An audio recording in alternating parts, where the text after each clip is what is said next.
We return to Romans chapter 12, where Paul has told the believer that we should present our bodies as a living sacrifice, holy, acceptable to God, and that we should transform our lives by the renewing of our mind.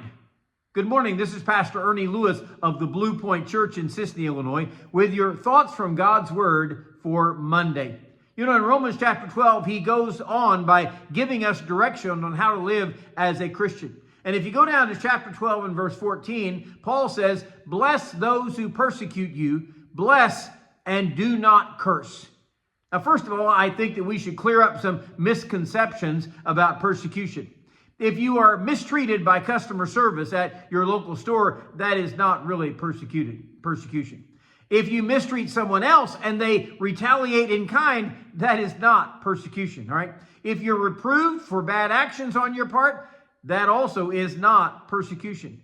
Too many people feel like that the difficulties that they face are persecution when they're actually just the repercussions of their own actions or their own attitudes. You know, when I consider the crowd that Paul was writing to here, I have to consider the terrible persecution these people in Rome faced because they believed in Jesus Christ.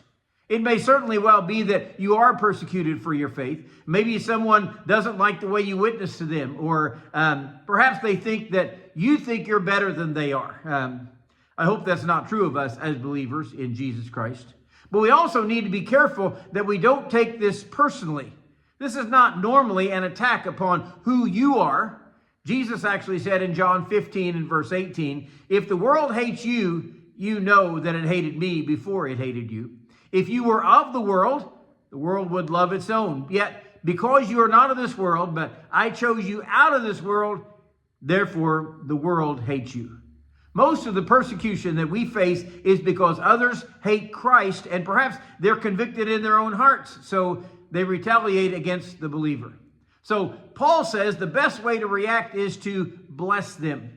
Now, that will certainly be against our nature when we're attacked by someone else. But we are to actually show love just as Christ did, to bestow good wishes upon them.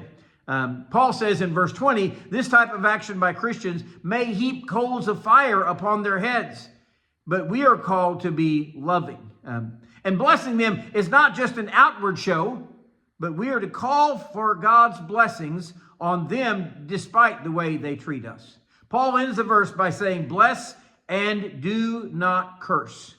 So we need to make sure today that we are showing a blessing to others, honoring them with some unbridled love that Christ has shown us, even if they are persecuting us, or perhaps especially to those who are persecuting Christians.